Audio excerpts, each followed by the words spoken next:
I was just going to say, I love that we have spaces both in the heart of the fair in Community Village and then on the front door, right? So when people come in into Savannah Do, we're right there. And it is a space that's welcoming for all ages. Also, I think a lot of youth might wonder that, and they're absolutely welcome. There may be workshops where that is different, but that will be posted. Okay, that makes sense. Yeah.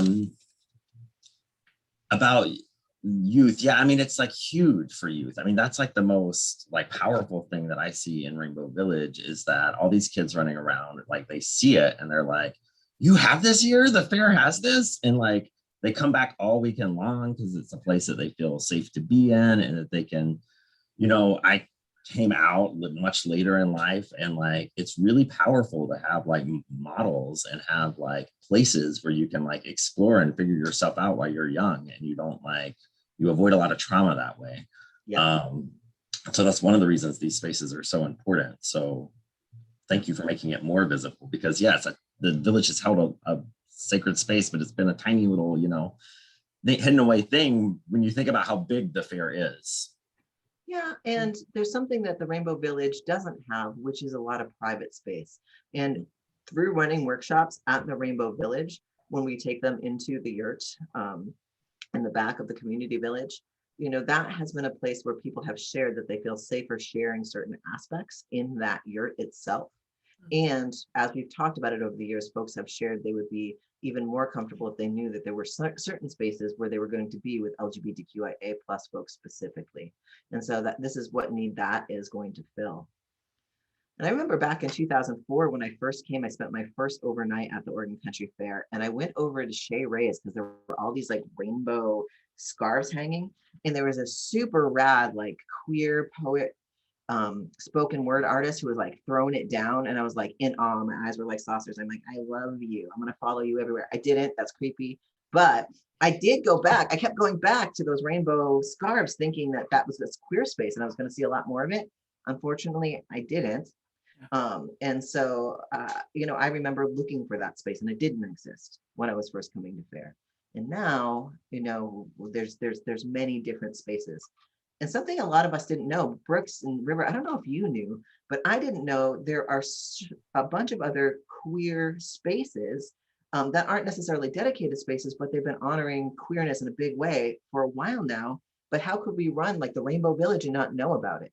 And who I'm speaking about specifically is the Risk of Change. And those folks over at NG Park are the people who run the parades. And certainly over the last couple of years, we've seen them doing a bunch of queer and trans parades. But it's a bunch of folks who are connected to the Radical Fairies and different groups of queer folks that how could we be at fair for so long and not know each other existed? They came over in 2016, 2017 to the Rainbow Village and they're like, hi, nice to meet you. I'm like, where have you been all my life? So that's one of the things I see our two spaces really coordinating too is where's the queer people and where's the queer events? Yes, having a directory of sorts. We're the hub.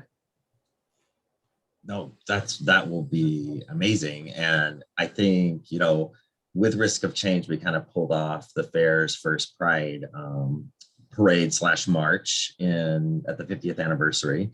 And there were hundreds of people there. And I don't think we all had been in one place together before. And it's kind of looking around like, oh my goodness, there's all these queers out here. Because it has been, you know, I mean, fair is so, you know, rumor milly, or you know, you hear about things from somebody and that's how you know that there exists. There is no like directory, you know, there's a rumor board by the library sort of thing. And so I think it is great that there will be a visible representation so we can build these networks with each other. One of the things through this consulting process that's been really inspiring to hear about is, and one of the recommendations from the consultants, of which Oblio was one, is to have these dedicated spaces so we can work out how to be more inclusive as a fair by getting people together. And those things happen organically by kind of reaching critical mass. And it's hard to do that when we're all separated. So I think there's some really great, amazing ideas and evolutions that'll come out of this space. And I quickly want to acknowledge that we've had quite a few people join on the Zoom here. I see Mish, I see Andrew, I see Anna, Britannia.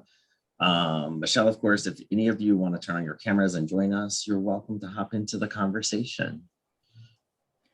Well, Brooks, Oh, we've got Britannia. I'm bringing her in. Yay. Cool. Hi. Nice to see you. Oh, hi. Oh, hi, it's good to see you again. Yeah, you too, River. Look how beautiful you all are. You can't see my tie-dye right now. Does holographic count? Oh, yeah. Yeah. Definitely. Purple's always All the colors. Well, and Brooks, one of the things that you just mentioned about reaching critical mass and having a whole group of voices, I mean, that's one of the biggest beautiful things in terms, you know, the rainbow connection itself will at its base level be a place for people to connect, see representation, hang out, relax, read QT books, you know, and go to workshops and just be in a space and celebrate and or grieve and or just be. But there's this other way in a more political sense, because our existence itself is just political and it's just going to happen, which is many voices being really detailed about some of what we want to ask FAIR for. And so there's this way I got to be a consultant to the leadership, and that's great. And I had a team, and that was great. And I polled my communities, and that was great. So I got to share that information. And I think it's even more powerful when we all come together and all of our voices are sitting in a circle and we can discern and decide and distill what it is we want to see happen and find out even fair and fun, creative ways to make it happen, or really direct and clear. You know, it can be many, many, many things, but having more voices in the same space is the best way for change to happen. Love that. I completely agree. Because we have a lot to work out.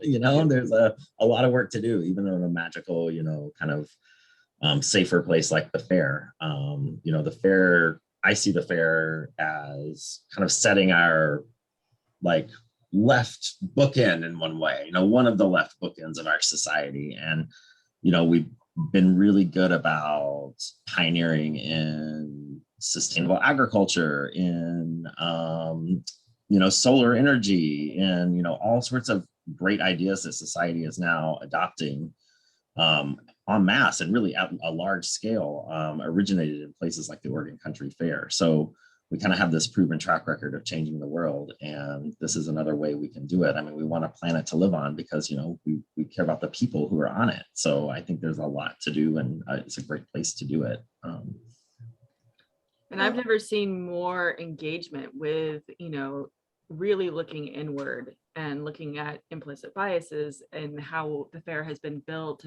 and normalized. You know, we have all been at fair for many, many years and talking about it for many, many years. And I would say in the last year or two, it feels like it's starting to get some traction and little root tendrils are growing. So I feel hopeful, and I feel like our voices can come together and truly be heard, which is exciting.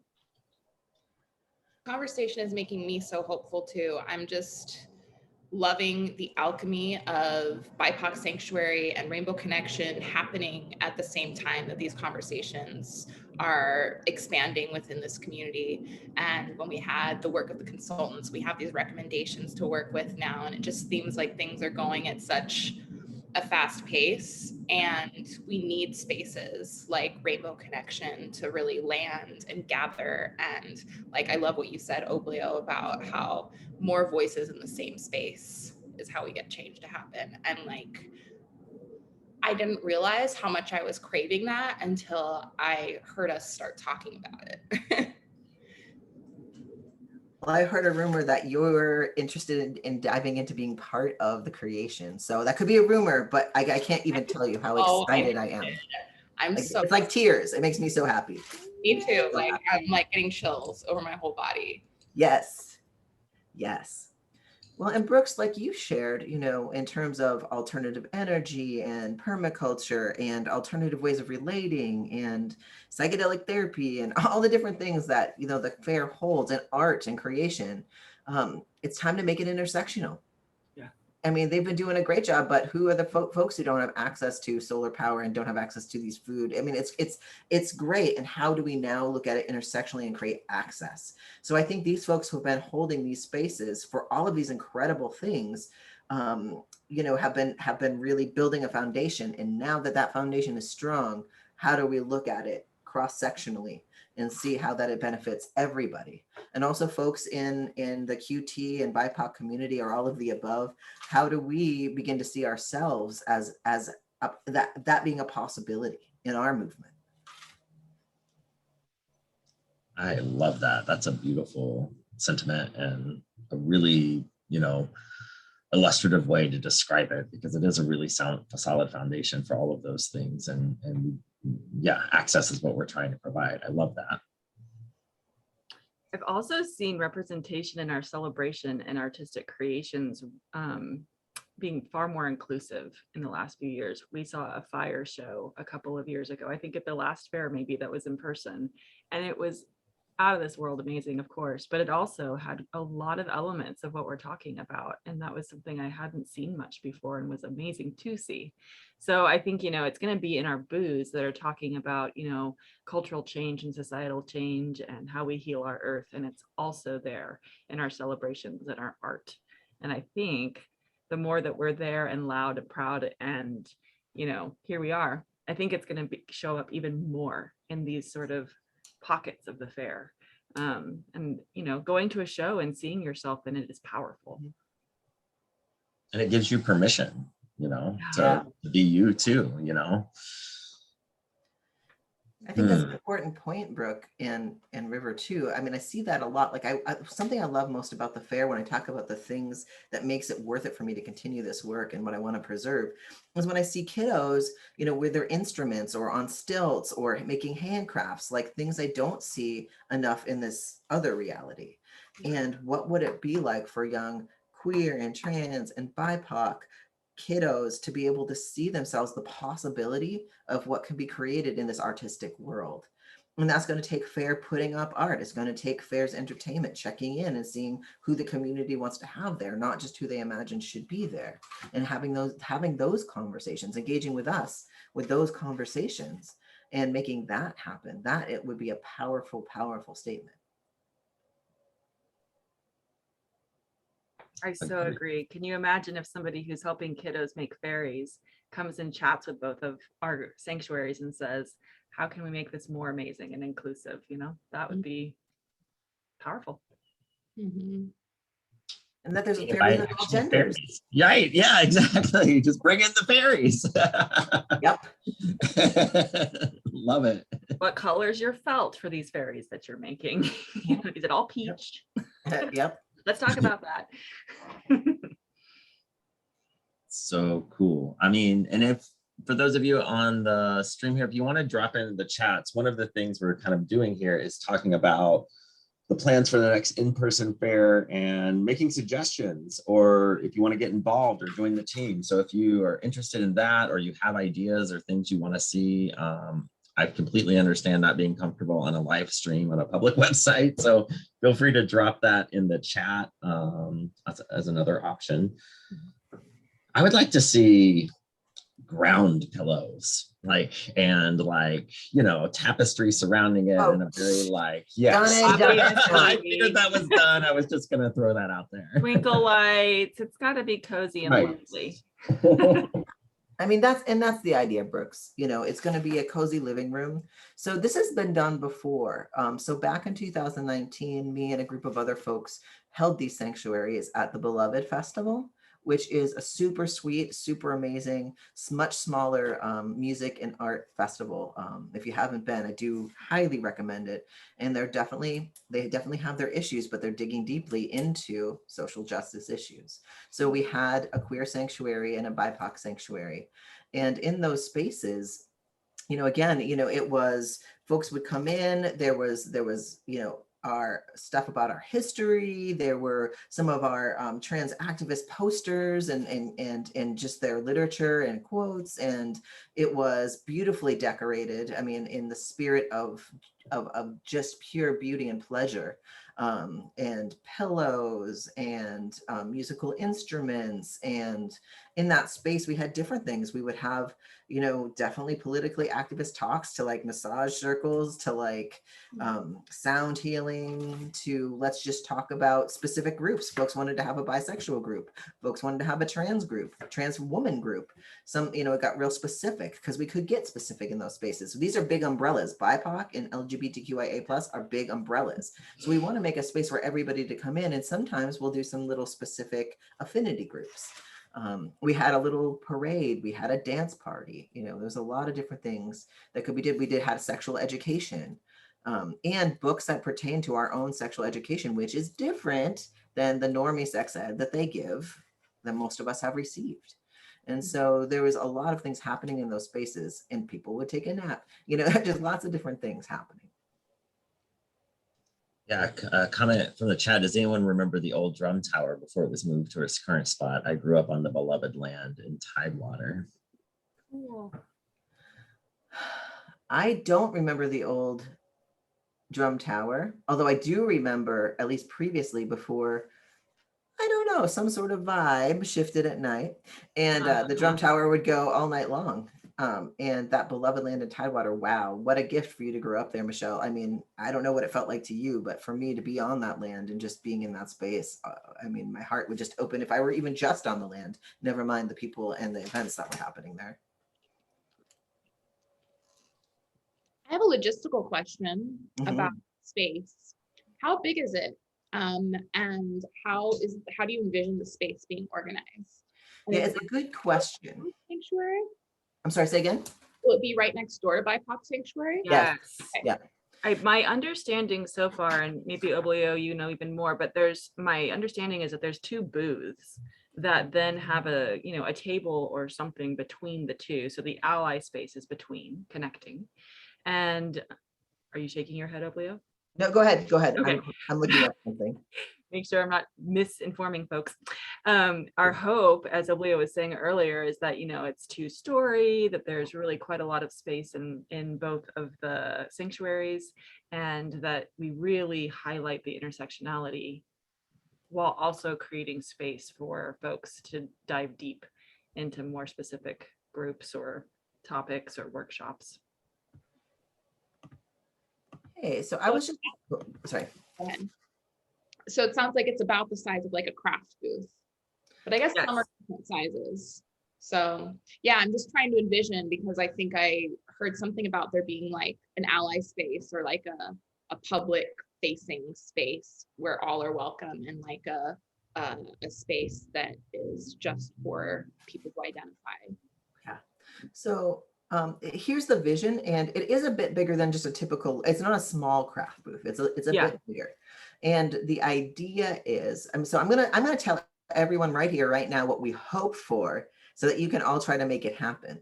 The actual dimensions of the space, I was looking up in my email to see, because we've been talking with Kirk and Path Planning, who's the one who's helping us carve out that space. It's gonna go be by the Work It shop in Xanadu. As River was saying, they will be right next to each other and adjacent. Who knows? We could even have a curtain for people who like to go in between, and a little tunnel.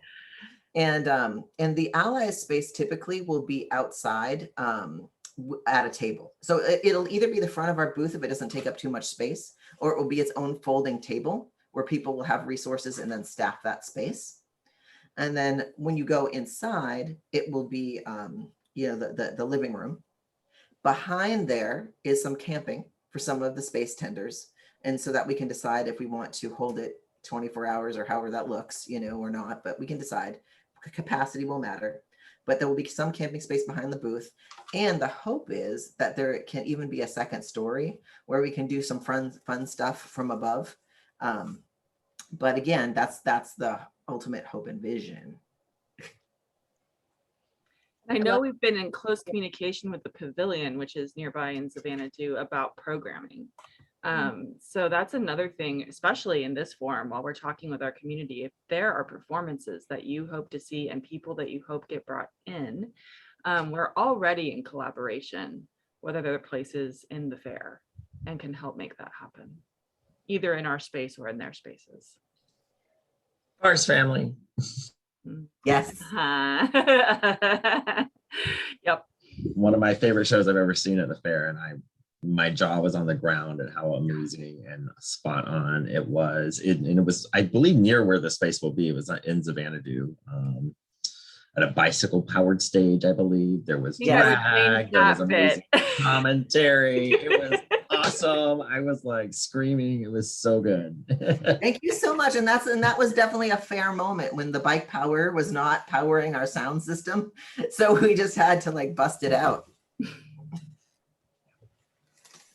That's great to hear that this part of the intention for this space is to facilitate the presence of QT BIPOC performers, which is such a big issue.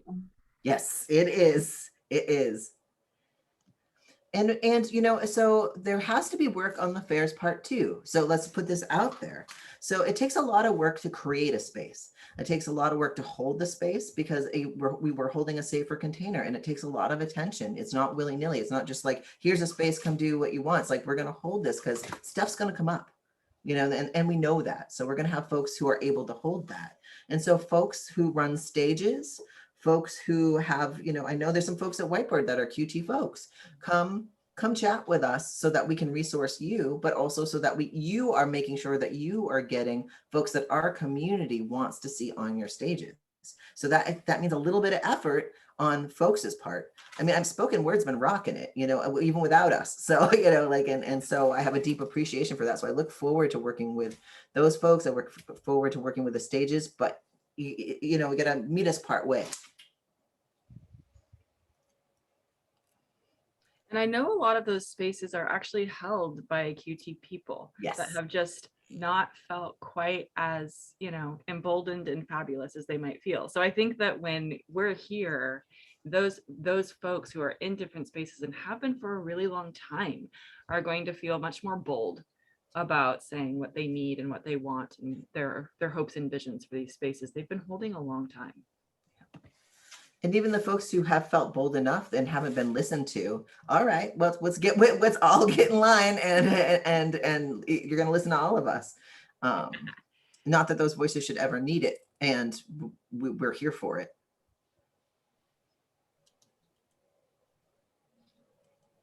Hi, Yana. Good to see you. Yeah. Everyone. Hi. Hey. How's it going? Good. Good. We're talking about one of my favorite things. I love your favorite things. That's wonderful. So I had it on in the background, but did you guys, I heard you guys talk about the physical space. Did you have a physical space in mind beyond Community Village? Can you oh yeah, the space, oh, sorry. Oh no, go for it. I just wanted the recap real quick. Yeah, the space is already mapped out as right. It's next to the Work It shop in Xanadu. Okay, which one is the Work It shop? It's the one where they do all the dance workshops. So not the dance pavilion, but the one that has kind of like the puzzle piece floor where you do the workshops. Like the white curtains. Yeah, that'll be great. That's a beautiful space. Yeah. We held out for Community Village for a long time. That was my start at fair, you know, and so I was really hoping the space could happen there. And there was paths that were maybe going to be open that never ended up being open, and they were not able to create the physical space for us. So Xanadu, the newer space, has actual space, and there's a lot of potential in Xanadu. I mean, we can have QT BIPOC DJs in the dance pavilion. We can use some of those little and different forms of dance that don't exist there right now. Yes. In workshops. And stages there that are already hosting us. They hosted the little bike stage there, hosted us, the Farce family. So other stages, those little stages around hosting us. Yeah, that's a beautiful networking point. I feel like at first people were kind of like, I don't know, it's sunny, it's craft a lot, this is going to be terrible, but it's really become kind of one of the highlights. Yeah. It's the kind of one of the better spaces, just in like the color and the differences and all the awesomeness. It's very kind of, you know, eclectic. It's a combo of all of the awesomeness and it's kind of new generation-esque. Yes. Yes. Mm-hmm. Spaciousness really helps. Like if you can't handle that crowd, When some day trippers, I think that's their experience now at fair, is you kind of get sucked down into Xanadu, and if you're only there for one day, like, why would you want to leave? Like, it's kind of like everything there, and you can kind of do a little bit of path loop through Chela Mela and back. Yeah. But it leaves a little bit of the pressure on the 8, I think, too. And just throwing this idea out there, I think it would be cool, and I don't know how we publicize it. I mean, I'm sure you'll have ways to publicize things, but like you mentioned questioning earlier, Oblio, and I think there's folks who maybe are on psychedelics for the first time or having like a kind of revelatory experience with themselves, to have space to explore that and ask questions, and kind of a safe place to figure themselves out, I think is huge and super important. And I really appreciate you making space for questioning people, and that being part of the LGBTQIA+ community. Yep, with an exclamation point. And it's sort of everyone's identity at one point. We've all been questioning at one point. I'm still questioning. I'm still figuring stuff out. Right? No kidding. I mean, we should all be questioning it to a degree forever. Well, in this way, while fair is a drug-free event, people are in different states of mind for whatever reason that they are. And, and on the DL, we have these amazing folks that do, psychedelic care. And so that can be with people, again, whatever, if someone's imbibed or has not imbibed, and they're in a questioning space, we have folks that know how to be with folks through that experience. And it's such a gift to be able to have the folks that can help navigate those spaces in really safe and furthering rather than traumatic ways. Mm-hmm. That's so powerful. And to be honest, I have several friends, and these happen to be queer assigned male at birth folks, where there's a lot of oppression in sexuality and exploring sexuality, who have come out because of a psychedelic experience, not at fair, but maybe at a festival or maybe just with friends. And it's been a pretty traumatic experience for them because they were very confused. They couldn't read the signals of the people they were with. They were scared that if they said what they were feeling, people were going to hurt them because it's real. And so, just making a space where we know that where that's not going to happen. Okay. And if it starts to happen, can you mute Brooks, the other person? And he hasn't hit me. It's Jeff. Thank you. Oh, there we go. But where people know that they can come when that's happening, because even though some folks can go to Whitebird, they don't know who they're going to be face to face with. Right. And again, there's an amazing Whitebird crew and there's an amazing QT BIPOC folks who do work with Whitebird, and will they be there? So. Right. Do they have to make that special call, and did it make it that awkward thing like Pops always talks about with the race thing? It's like, call the black guy for the black guy, call the where's the trans guy, where's the queer person, quick, It's different if it's like a space that's prepared for that. Exactly. Yes. Mm-hmm. Yeah. A great point. And then we know the people in the space are resourced, and then we know the people coming to the space know what they're walking into. Yeah, and it's so helpful for these spaces to be coming through at the same time as those recommendations the consultants made around having a more robust support system in various areas of the fair.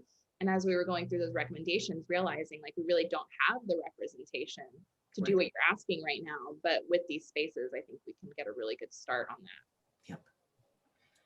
Yep. And the vision is much larger than we'll be able to do in its first year, and it will evolve over time. So all y'all are here at the ground level making it happen. And so like, this is the moment, and we're going to look back in 10 years and look around us and be like, holy wow. That reminds me. So we've had conversations at fair about bringing in more people, right? For the crews, for support, for performers. And then with that has been the awareness that, okay, so we're going to bring folks in and it's not necessarily a safe place, and there's nowhere to go ground and relax and restore yourself, in this beautiful, but not completely inclusive culture. And so I think that's another role that these two sanctuaries play, is that, for support team and performers and anyone who's brought into the fair to make it more inclusive, now we have a way to also support them. Yes. At Beloved Festival, it is a very diverse festival in terms of performers. They bring in performers from all over the world. And when I say diverse, in this case, I'm really meaning BIPOC folks. And in that, some folks would just go in and leave because they didn't really see a space for themselves. They'd come perform because they got paid well, and then they would peace out. And now last time it happened and we had the BIPOC sanctuary, a lot of those performers went and chilled out in that space and hung out and then felt more comfortable participating in different things because there was a group. And so that's something that can happen in this space. And that network, it's tapping Yes. people in. If you don't feel that, if you didn't grow up here and know that you can go back to your campsite or whoever's booth to have your solace, that's a huge like part to be able to actually do the community true networking, you know. Yes. True connection. Yes, well said. I also think many times the farce family performances have come up, and you know, I was in the audience for that, and it was hilarious because we've got all of these like, you know, LGBTQIA folks in the crowd wanting to respond to the performance in the way that we normally would, and there was a lot of like looking at each other and being like, so do we do that or do we do this the normie way? And one of the performers noticed it and got on the microphone and was like, okay, we're going to break out a little bit of like how you respond in these moments, and educated the crowd on actually like queer witnessing and participating of a performance. And it opened up this door. It gave permission for the folks. Brooks, I think you and I were sitting next to each other for that. We were having that moment like, do I do this? Do I not? I don't know. And Hales got up on the microphone and said, okay, here's what we're going to do. We're going to hold on because something's missing here, and educated the crowd and opened up the door and welcomed in the queer, you know, members of the audience to be in this space fully. And it was really cute to see allies and folks who had never been, and watching other people in the audience then kind of join and try it out and question. It was fun. I want to see more of that. I think that's great for kids to see. I mean, Me too. My kid was there. Yep. And if you don't want your kid hearing those words, or because I mean, most folks in here know, you know, it's not an act of violence. It's not an act of misogyny. There's this way in which we support each other.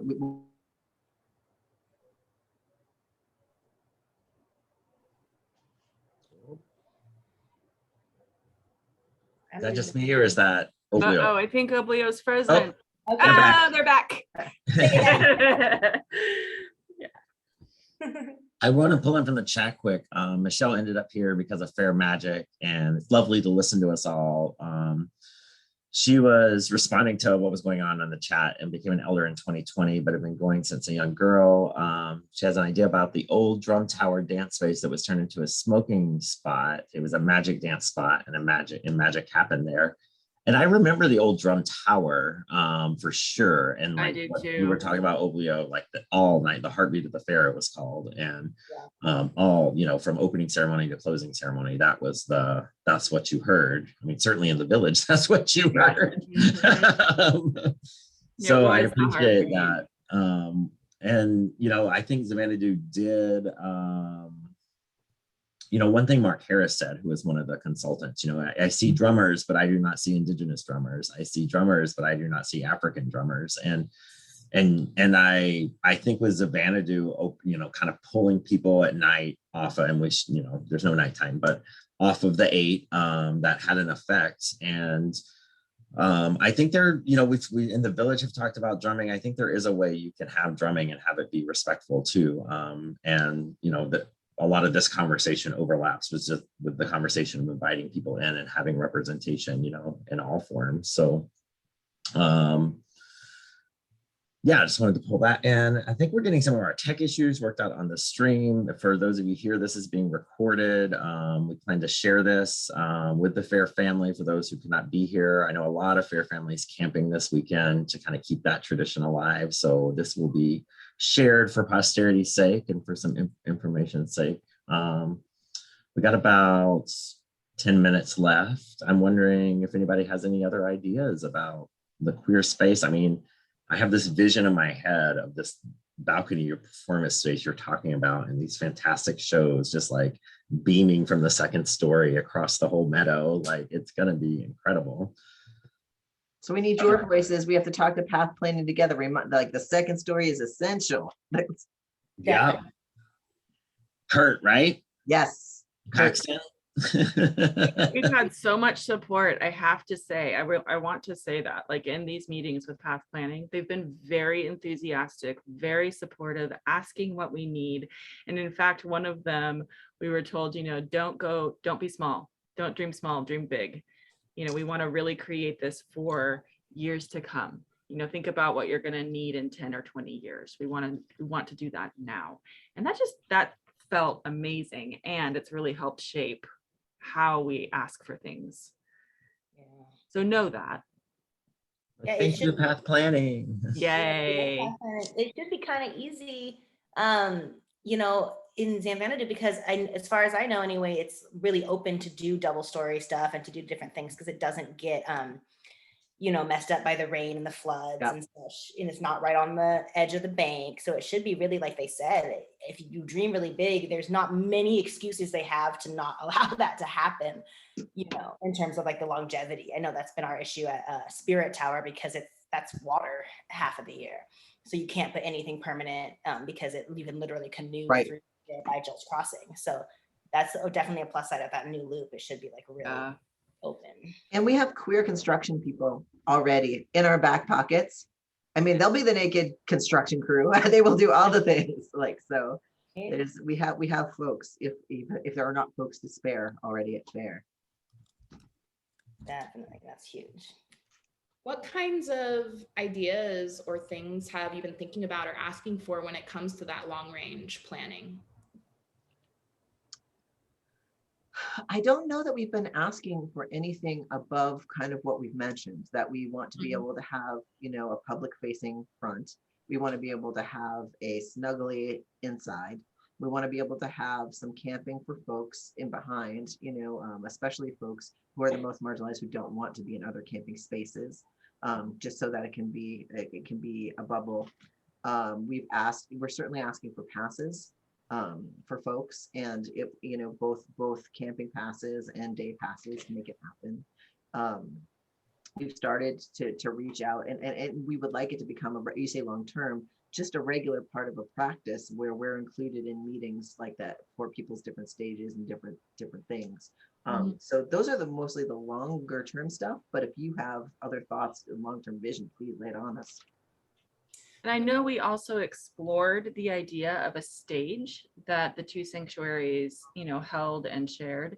As we talked about that, though, the logistics of sound is something that we all came to consensus on. Okay, that wouldn't quite work. And actually what would be better is to all plug into these stages that are already there and build that up, which has already started. So I think when we think about long-term, there's the physical spaces, but I also think it's about really talking to our neighbors and friends right next to us and throughout the fair and saying, how do we spread this out so that it's not only these two spaces that we're talking about. And I think the other big thing we talked about was just that it is two spaces, and that, in any conversation that we have, it's both. There's been no conversation where we only talk about Rainbow Connection. It is always, it's like, you get both or you get none. So that's been a big piece. And both being BIPOC and Rainbow Connection. Yeah, both of the sanctuaries, yeah. Okay, so literally like the booth, the Xanadu space will be kind of like a combo-ish of them both then? Or no? Two booths and then a space between for Ally. Oh, cool. I don't know if it'll be between, yeah. We'll see. Or something. Yeah, so they're two separate Something spaces. with a combo. Yeah, definitely two separate spaces. I'm not going to walk in that BIPOC booth, so like it needs to be its space, and we need to have that space, and and there'll be education, much like at the Beloved Festival. There were definitely QT folks where we had to educate about intersectionality and BIPOC stuff and disability stuff, and it doesn't make folks automatically inclusive. And also in the BIPOC sanctuary, there are some who have some really strong beliefs about about heterosexuality. So we did do workshops in each space about those things. And then those of us that are both can just kind of bounce in between and be that bridge. Yes, you can. Yes, you can. I have a quick question about, I don't know if you guys have tapped into Culture Jam at all, but I know that it would be really awesome to try to create some sort of bridge there too, between the youth and everything. And it's such a there's such a heart opening reality there with kids coming out, or even, or realizing their trauma, or admitting to people different forms of abuse or issues that they've had. Adolescence is what it is, as we know. So I just wonder if there's a way that we could tap into that in terms of like speaking in longevity terms too. Yes. To just kind of get that flow and that connection, and know that any of those queer kids have spaces to go and everything. Yes. Thank you for that suggestion. And I love that you said we. Yes, yes, yes. I'm down. I went as a youth to Culture Jam, and then I was actually the youngest up step from youth. I don't know. It wasn't quite counselor because I was too young, but something else. I didn't feel like I fit in that other range anymore, or whatever. But so I haven't done it for years, but it's so beneficial for so many youth. It's huge. I know I have a couple queer nieces and nephews that I would love to tap into that or rainbow space. Yes, please, let's connect. Iana, I think I really appreciate what you just shared, and I'm so excited about that. And that you have been in this culture for so long that the nuances. And something I always appreciate about you is I hear you share some of the things that are really sweet and important to preserve, because I think we have to have that for anybody who's QT or BIPOC walking in the fair. They'd be like, WTF, there's if all they're feeling is the bumps. So and it's legit that folks do. So you seem to have an appreciation for what there is to preserve and connect to, and also like push for that change. And I think that is such the sweet spot. And I think if those of us in this room can hold those things and move it forward, I think I'm so excited about what can happen.